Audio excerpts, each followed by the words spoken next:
叮哩个叮啊，叮哩个叮，叮哩个叮哩个叮哩个叮。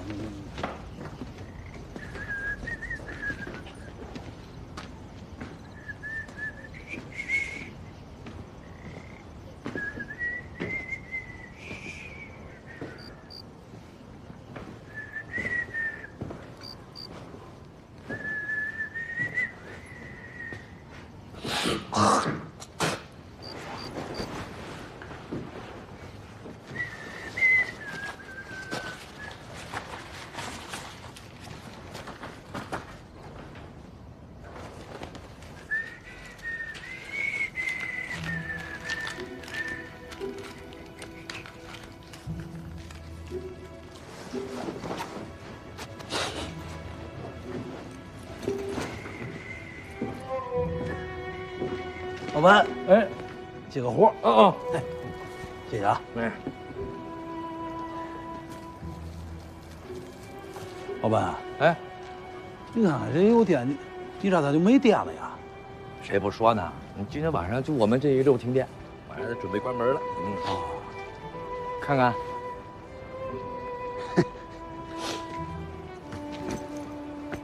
哎呀，您是真有眼光，这一只是里面最好的。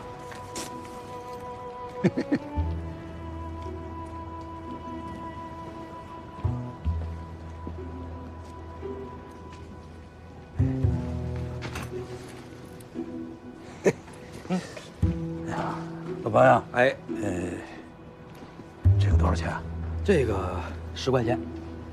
我这是个闺女，爸爸出来得带个礼物回去不是？我也喜欢闺女。那6块吧，不能再贵了啊。行，给你啊。老板，别打了！搞什么东西啊？是我呀。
讨不讨厌啊你？昨晚上都被你榨干了。哎，啊，给我打2个蛋，补一补。你看，哦，这还差不多啊。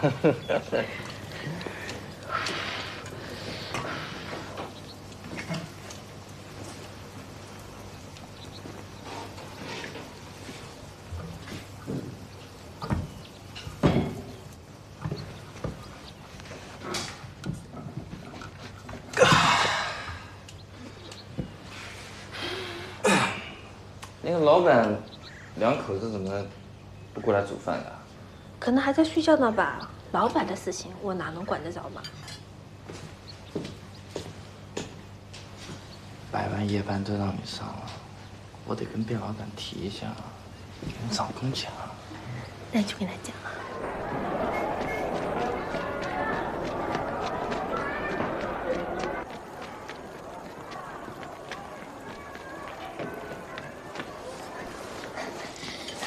高阿姨，阿光迟到了，了，老师让我来叫他。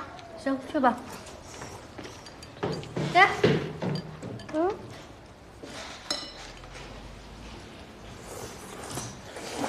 没事，去吧啊。好吧。阿光，阿光，阿光，阿光，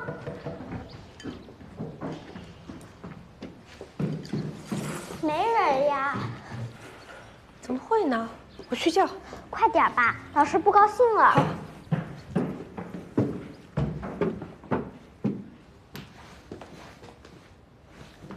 阿光，老板。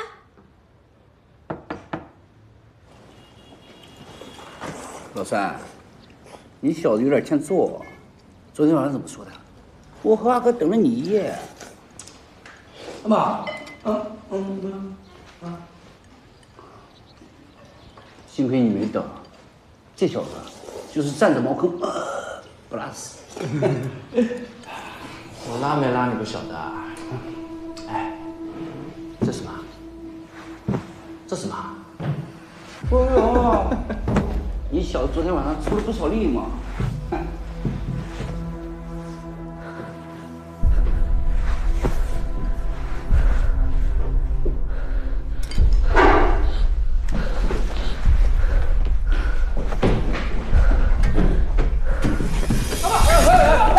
怎么了？怎么了？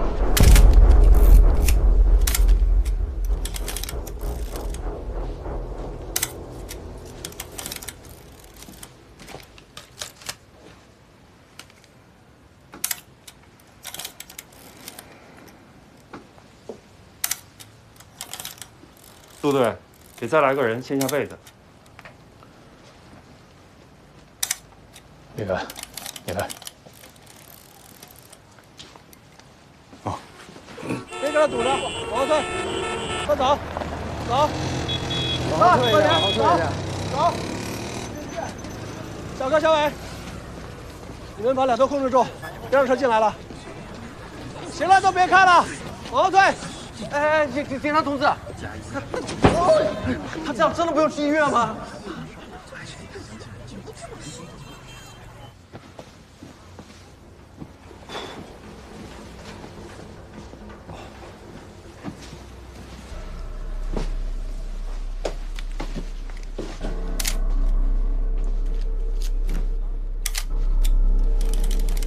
再见。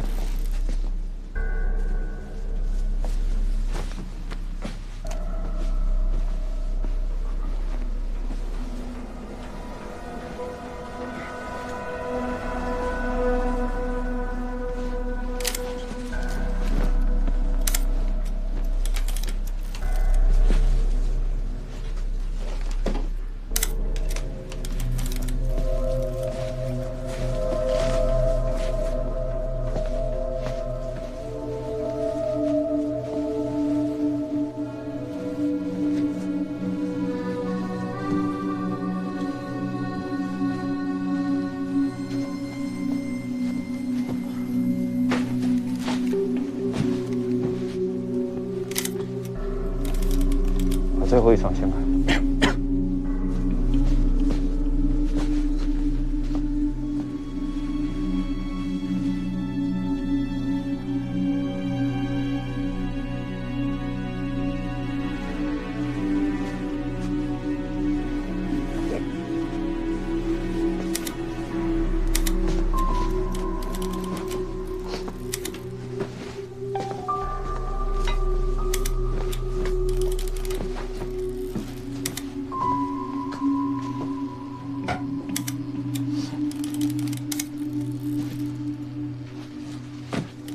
注意透透气。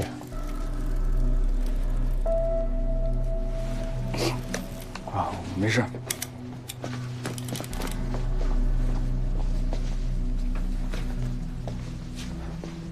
记录一下。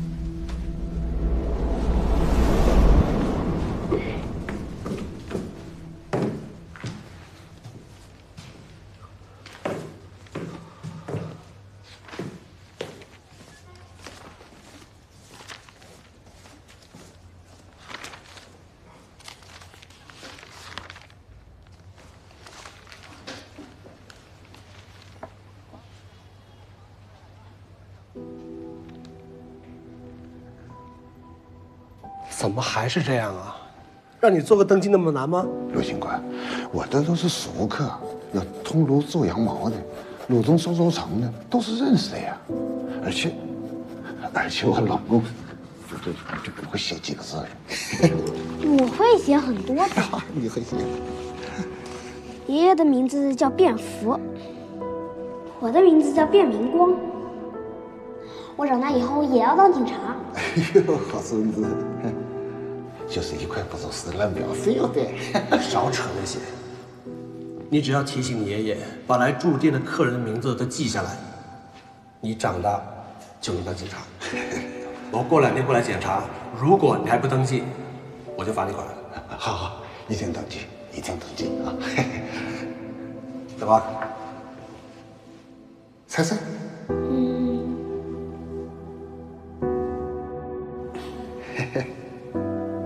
哎，嘿嘿。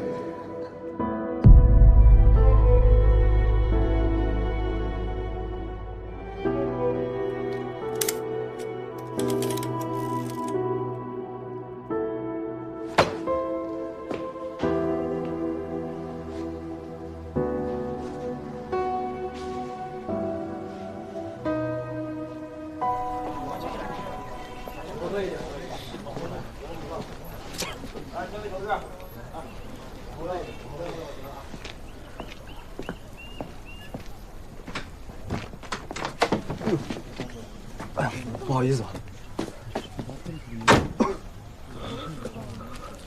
啊，不会，谢谢。第一次。哇，刚从警校毕业，没见过真的现场。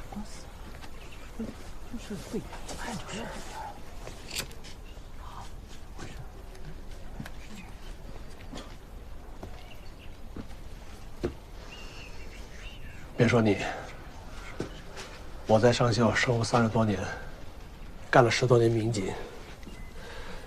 别说见过，这么大的案子，听都没听过。鲁志峰，上校这块的民警。你好，李敢，是刑侦支队的。我看你刚才在检查旅客登记簿。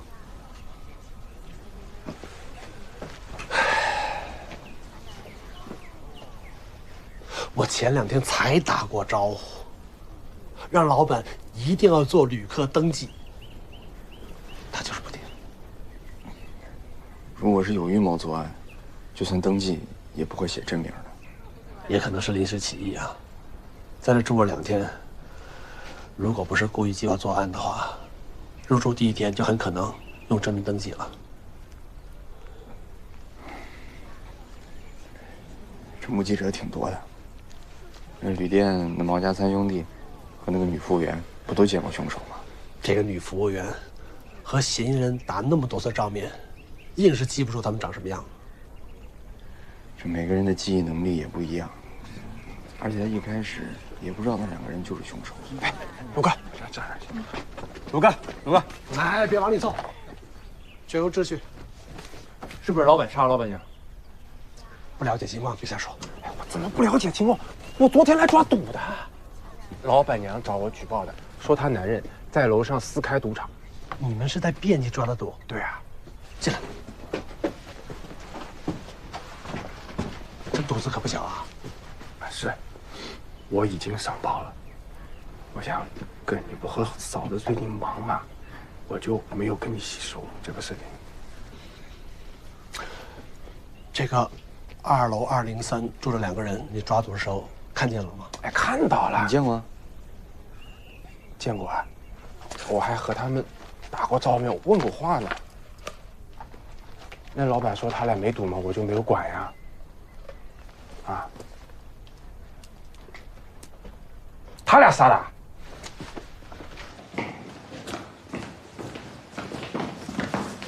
真是他们杀的。看清楚他们长什么样了吗？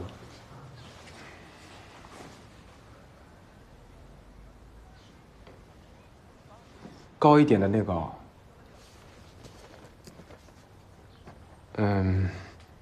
矮一点的那个，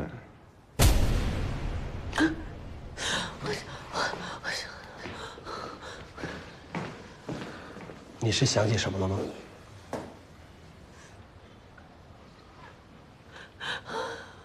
你到底想起什么了？不着急回忆啊，先平复一下情绪，等情绪稳定了再慢慢想。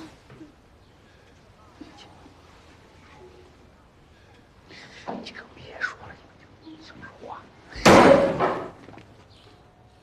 你想说什么？不，说！我晓得那2个人是退房的。什么时候？昨天晚上。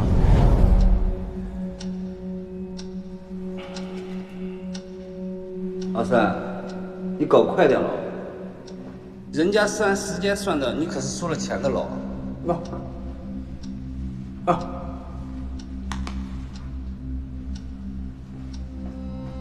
他最多12点半。那你们可能得等到后半夜了。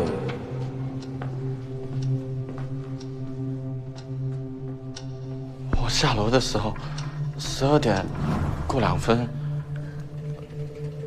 后面进他房间没有过多久，就听到外面走廊有人喊结账。谁这么喊结账？我想应该是退房吧。没过多久是多久？就10来分钟吧，反正肯定没有超过半个小时的。我怎么会没听到啊？你就在那叫唤，你能听到什么啊？幸好当时把那个门给关上了，不然那2个人可能直接推门就进来了。然后呢？然后我们就睡觉了嘛。你们2个是？回头再处理你们。我这不能将功补过的。你干嘛？别说话了，我跟老三，你怎么回事？你怎么能说那么多啊？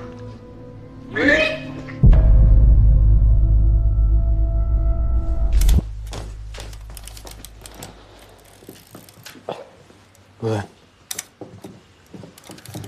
根据3楼旅客毛老三回忆，2个嫌疑人应该是昨天晚上12点到12点半之间退的房。他怎么知道的？他昨天晚上在那个女服务员那儿过的夜。女服务员在对面房间进行卖淫活动。昨晚12点过2分，毛老三下楼到了220，过了10几分钟后，走廊听到有人叫结账。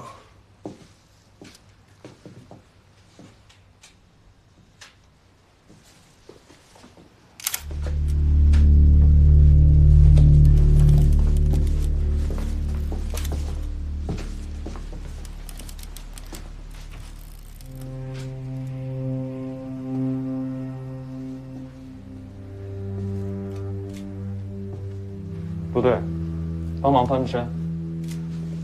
哦，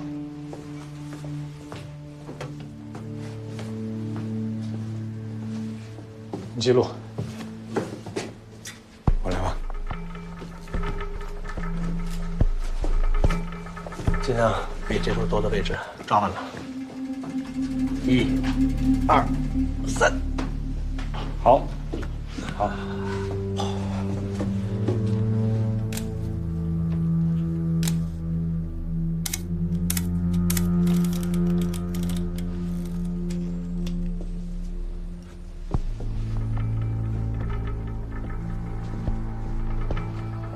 陆队，死亡时间确认是昨天晚上11点到凌晨2点之间。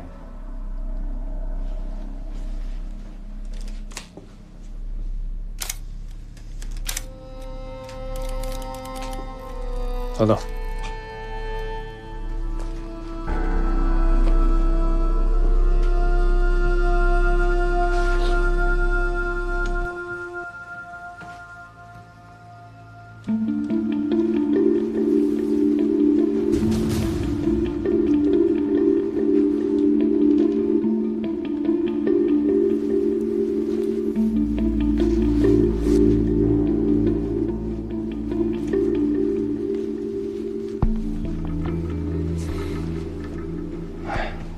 所有地方都搜到了，就差这儿了。偏偏就是没找到，偏偏就是去了隔壁。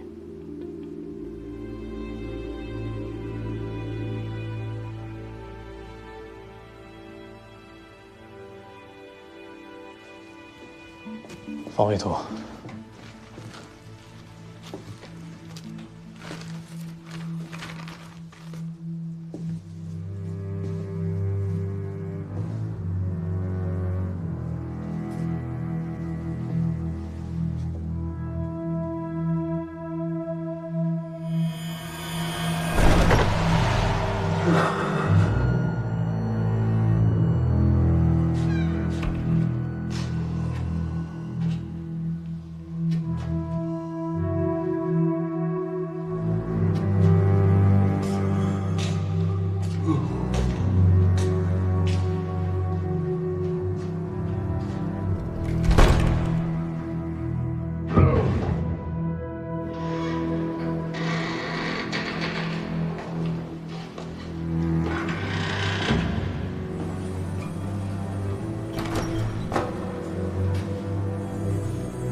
没事吧？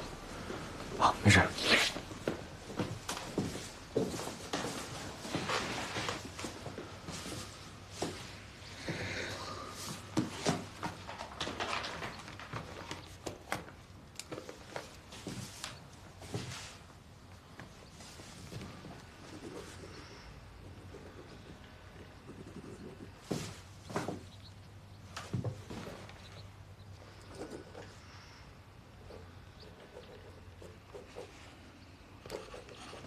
排出来。哎，退后，配合一下工作。老兵一家被灭门了。啊，也不算是灭门，就老人和孙子2代人。阿光也对呀。哎，阿光不是跟你家彤彤是一个班的吗？你说他平时吧都住在他妈那里，偏偏昨天晚上非要跟爷爷奶奶一块儿睡。哎呀，太残忍了，没有人性啊，连孩子都不放过。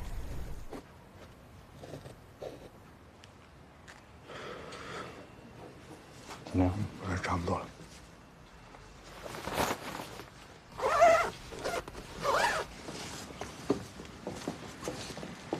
陆队，这手表上的时间，会不会就是嫌疑人作案的时间啊？嫌疑人动手的时候把手表弄坏了。这手表本身就是坏的。前几天我来旅馆检查的时候就已经发现了。孩子想戴表，老板就找了块坏的给他戴着玩。这个孩子应该是最后一个遇害的。他与第一个被害人的死亡时间间隔不到15分钟。他的伤口也是最深的，可见凶手最后已经丧心病狂了。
这个是203房间，在2个水杯上发现了3枚指纹，其中1枚是旅馆老板的，另外2枚应该就是跑掉的那2个旅客的指纹。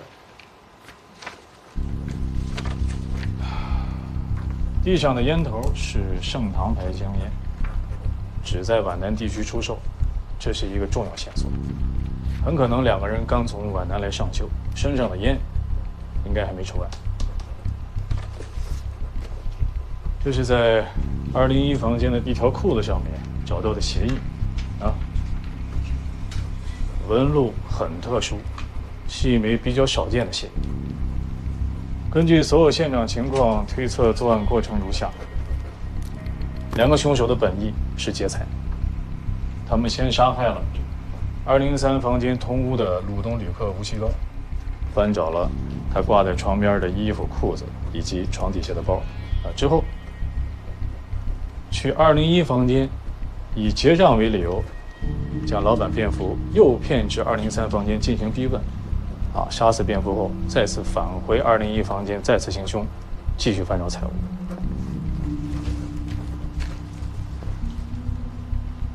这些钱藏在第1名死者吴锡高的内裤里，里面共有4700元钱。这是凶手没能找到的财物。在之后的行凶中，他们抢走了老板便服手上的戒指。至于201房间还有没有其他劫货，会再进一步查明落实。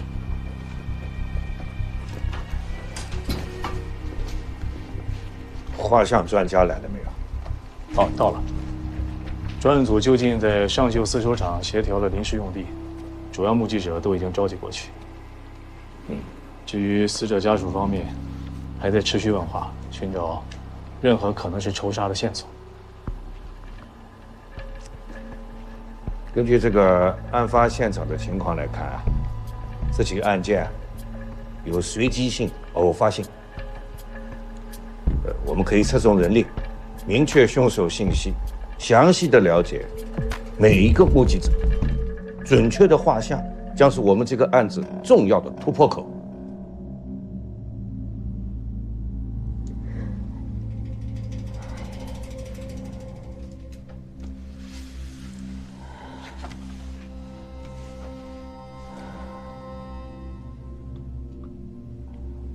是有2个人来买过，好像是一高一矮。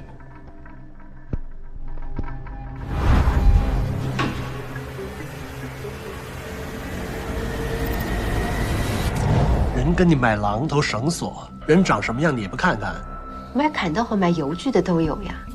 有没有听说谁拿去杀人了呀？杀人犯啊！我们打牌的时候，那2个就站在门口啊。我们打牌的时候门口有站过人的，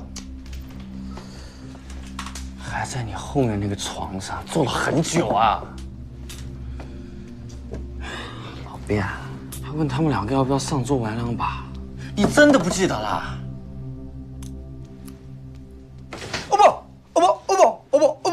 不，对，一高一矮。对啊，咱们打牌的时候，你的水被洒了，就是那个高个子给你倒的水。钱，小心点。你摊牌了吗？不是蝙蝠倒的吗？不是。那2个人到底赌没赌？他们2个没有赌，我们今天蝙蝠让他赌，他没有赌，他的水被洒。我们在打牌的时候，我们根本就没有跟他们讲。干嘛呢？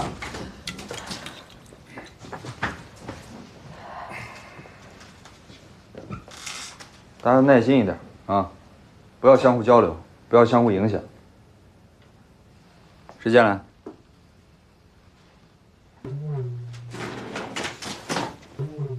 谁先来不是都一样的吗？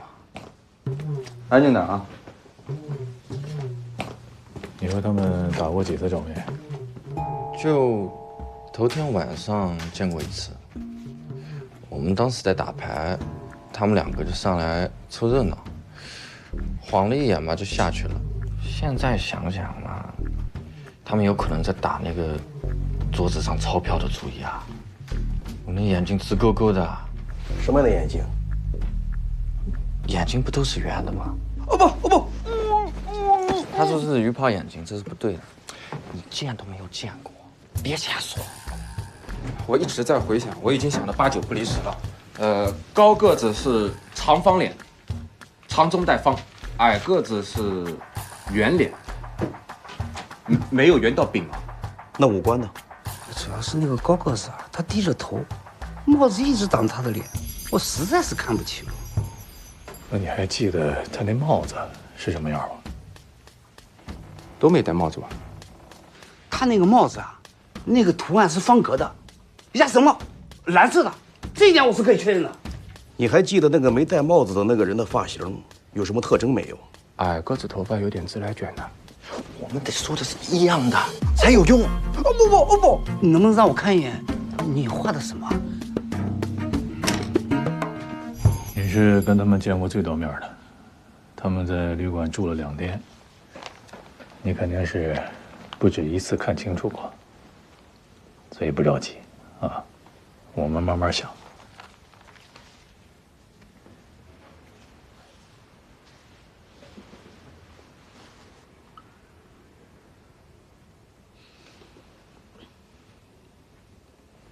你可以从他们2个走进旅馆开始会议，先不用管他们的五官，你就想他们做过什么，有没有什么特别的表情，图钉不管饭吗？或者是特殊的情绪。先吃饭，后注定。好，来。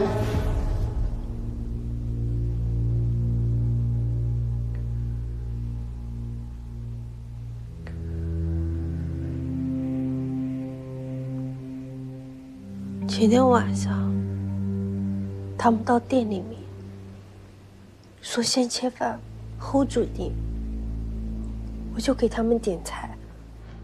两位看看吃点什么？或者矮的很兴，很不高兴。下2碗面就行。给他点菜，他也不好好讲话。后来是锅子高的点的菜，是菜肉丝、整条鱼。他点的淮安公酒，再来杯淮安。我就是皖南的，我们那许多人来上校打工，他们都喜欢喝淮安公酒。我就问他们是不是皖南的，结果锅子高的还不高兴呢，反过来问我，只有皖南的才喝淮安公嘛？啊，我就走了。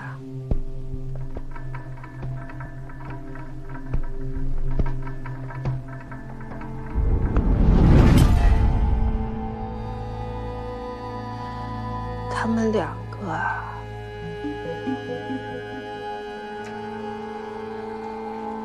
一个薄嘴皮，一个厚嘴皮。个子矮的是厚嘴皮，个子高的上嘴皮薄，下嘴皮厚。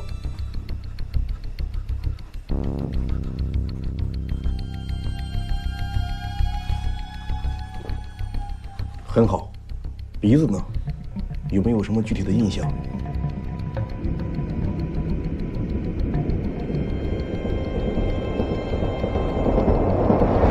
是不是这个鼻梁是高是低啊？鼻头是宽还是窄？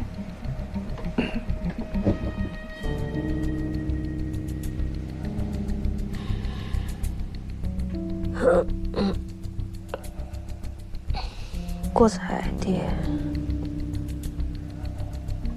是个肉鼻子，个子高的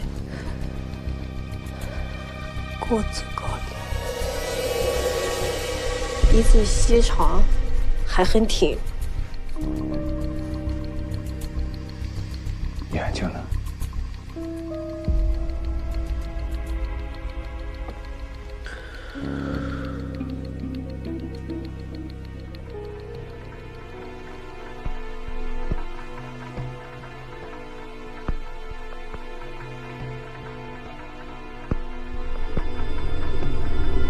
你们早上已经退房了呀？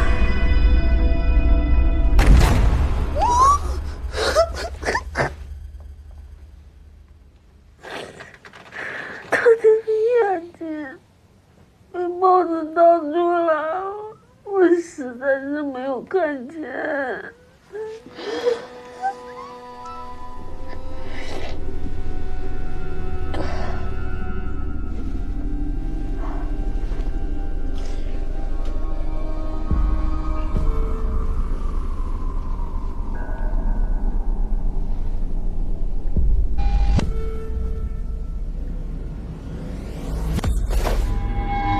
细长眼要吃人。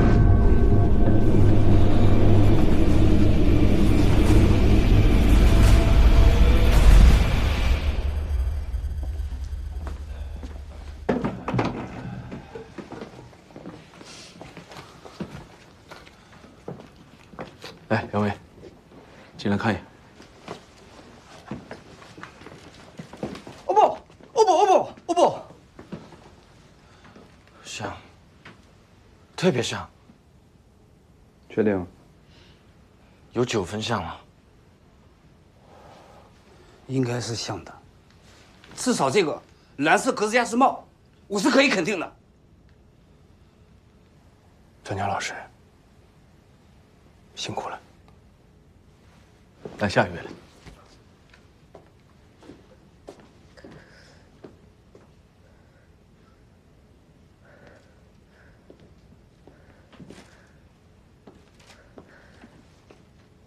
这是个子矮的，这是个子高的。好，谢谢。好，来下一位。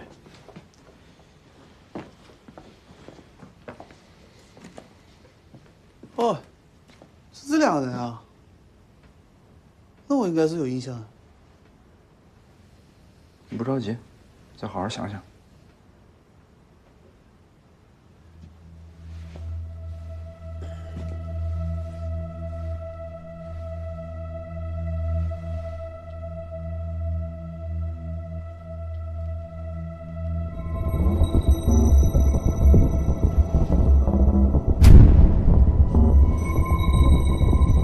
这个眼睛，我应该是见过的。这个眼睛盯过我。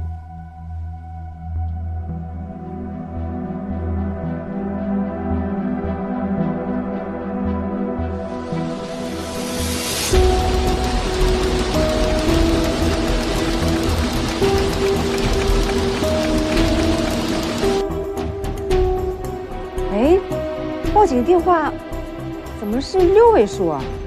不是110吗？知道啊。你说就是上秀的船，哎，对，下了国道桐庄街那个。但要提供有效线索才可以啊。喂，110是报警电话，我们这是专案组电话。到底有没有线索啊？你老婆不信任你，你打电话来确认。你知道干扰警察办案是犯法的吗？闲的，黄金破案时间就这72小时，净遭这乱七八糟电话，一上午时间全白费了。黄金72小时破案时间说的是有些物证过了72小时就不准确或者逐渐消失，并不是说3天内更好抓人。行了，先把上午的记录给我，我先汇报。请讲。小马接电话。好。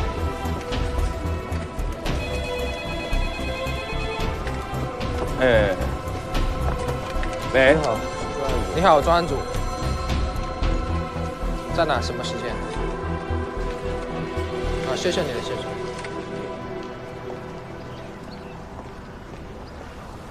根据我们的调查，现在的情况是这样：犯罪嫌疑人要想离开上秀，最直接、最符合逻辑的方式，就是乘车从318国道离开。我们询问了上秀车站的售票人员。上秀的往来客商很多，汽车站每日的售票情况大概是500人次，这是我们的售票记录。我们着重也让售票员回忆了昨天早上的售票情况，也对汽车站进行了布控，目前没有任何可疑线索。另外，案发当日的晚上，只有2趟省级大巴车经过了上秀，一趟是晚上11点，另一趟是凌晨3点。今天上午，我们已经联系上了这2趟车的司机和售票员。他们都记得很清楚，途中没有上下乘客，在经过上秀路段附近的时候，也没有发现可疑人员。警察办案，麻烦你们配合一下。这除了公共交通以外，还有一种可能是搭乘货车，或者是私家车。我们在通往318国道的皖南深沪2个方向的加油站进行了布控，对过往车辆进行询问，但是目前还是没有任何收获。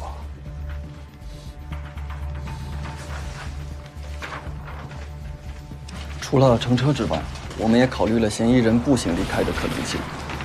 现在距离案发时间30个小时，这个红圈范围就是步行有可能到达的区域。所以这一大圈跑下来，不排除还有另外一种可能性：犯罪嫌疑人还在上秀。要是这样，那就太好了。不排除嫌疑人因为某些原因还留在上秀，但是可能性不大。留下来对犯罪嫌疑人来说，风险太高了。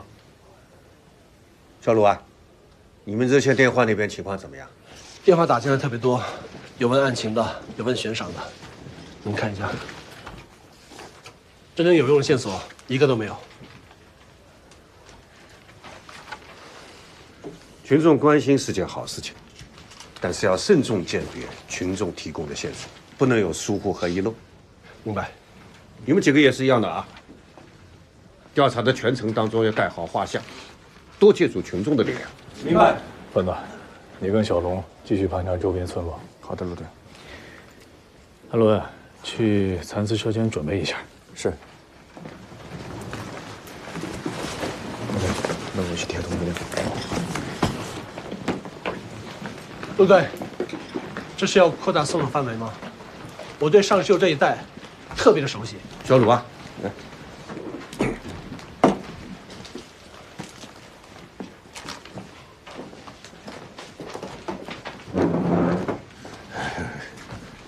越是到了这种紧急关头啊，越要临危不乱。知道把你们几个本地的同志借调过来，优势是什么？万一线索进来了，哪条街哪个村，哪里有山哪里有河，哪条路可以包抄，哪个角落可以布防，都要问你们，靠你们的。陈局啊，明白了。去哪儿？哎，虎哥，市局人刚走，进来2报警电话，我核实去。哪儿有戏吗？反正他们2个人都说见过画像上的人，这不一个爱川童装，一个古玩街。哎，鲁哥，要不你去吧，正好离家近，回趟家。回家干嘛？昨天晚上你就一夜没回去，你这种时候，你不用当面解释一下。行，我去。你记这儿写。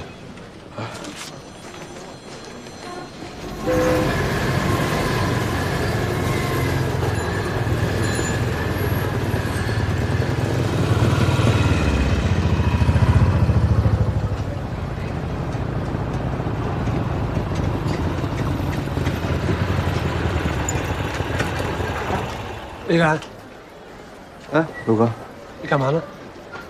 哦，那手指给粘上了。谁叫你用这个贴的呀？我那胶水给用完了，前面就只能买到5两。上车吧。啊？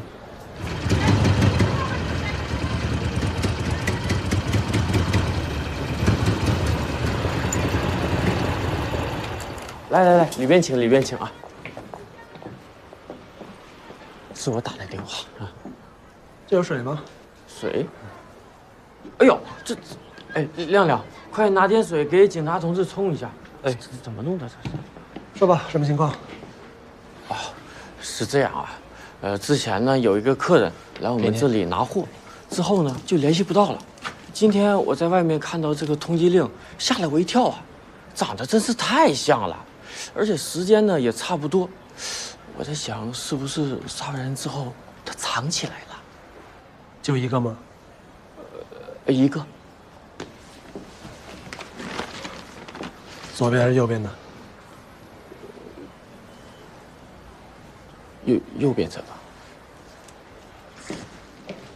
小伙子，你们这儿有没有水龙头啊？这有个水龙头的，就在后面。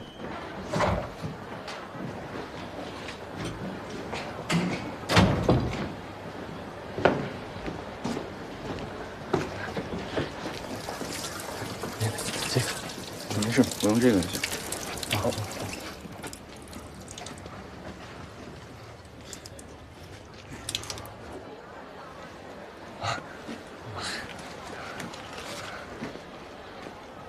你老板是不是撒谎了？我告诉你啊，报假警也是犯法的。你要是知情不报，也会受到相应的处罚。我给你一次机会。跟通缉令上的人像吗？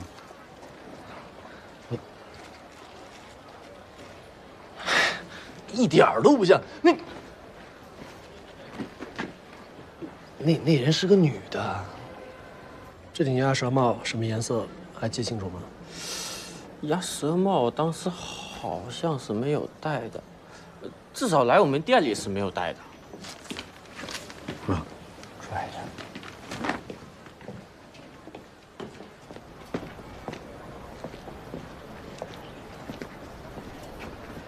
小伙子跟我说了，老板撒谎了。我看那小伙子胆子挺小的，来埋着。哎，不看。没事。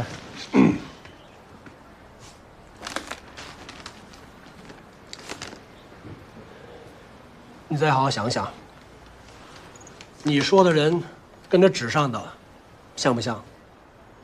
哎呀，我都说过多少次了，像的呀。在上秀，在这条街被杀了4个人，现在正是争分夺秒的时候。如果警察抓不到人，你们不害怕吗？你添什么乱？什么叫添乱呢？啊，是你们让大家积极的提供线索，那我哪知道哪些线索是有用，哪些是没有用的？我总不能知情不报吧？我好心好意的给你们打电话，你们还骂上人了。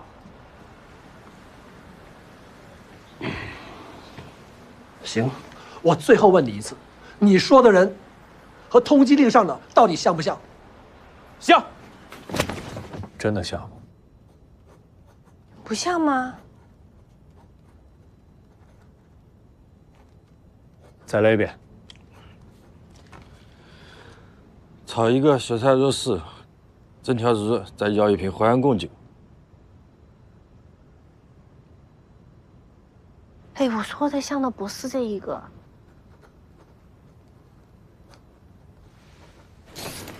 哎，出来了，同志们，我们得再来一遍。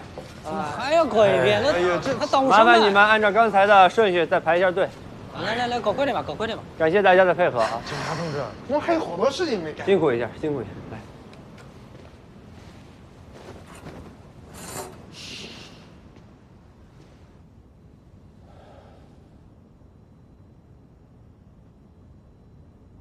开始。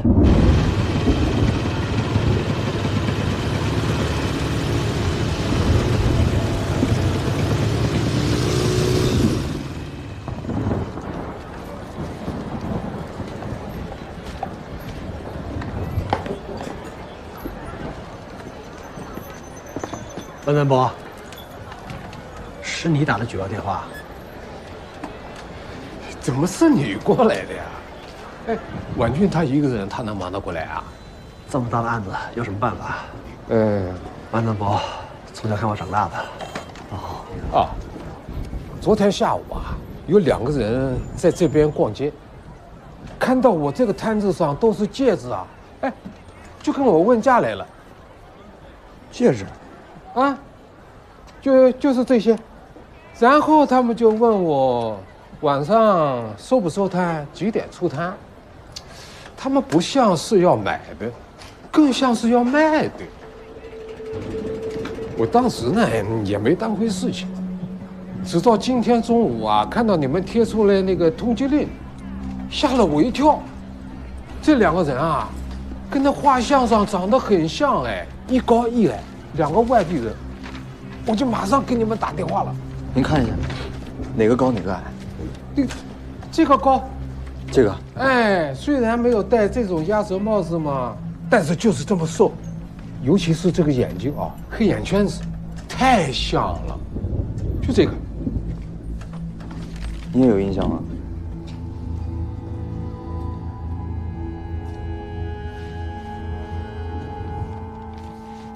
真是像。文文博，他们问你什么时候出摊，什么时候摊，怎么回答的？当时我说是要出呀，这鬼市1周只有这么1次，我肯定是要出摊子嘛。鬼市，就是买卖死人货的，只在周4晚上摆，这条街嘛。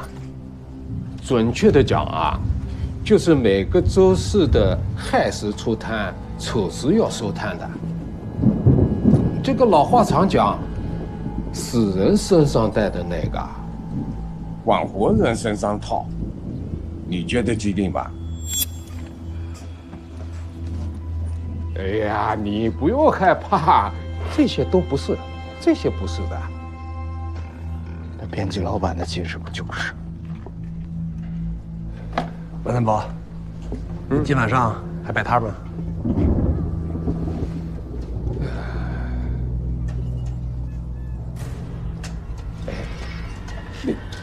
？5万块钱悬赏金，你们真的能给啊？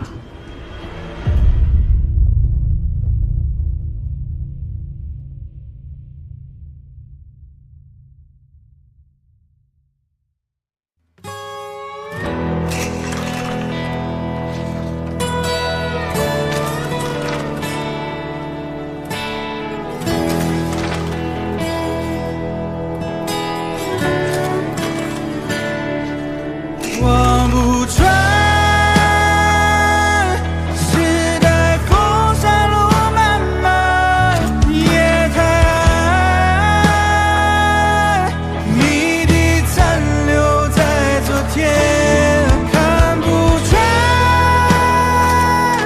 恶魔潜藏于眼前，像火焰，真相是迷雾一团。